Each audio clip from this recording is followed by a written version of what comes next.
এরপর এই মাছের তেলের মধ্যে দুটো শুকনো লঙ্কা দেবো, কালো জিরে আর দেবো কেটে রাখা টমেটো। টমেটোটা ভালো মতো একটু গলে যায়, তার জন্য দিয়ে দেবো সামান্য লবণ।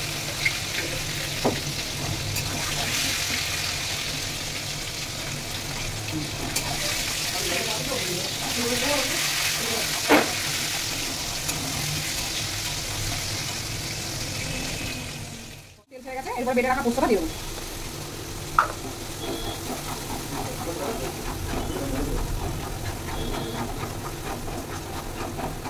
পোস্ত দিয়ে বেশি ভাজলে পোস্তটা প্রবলেম হতে পারে।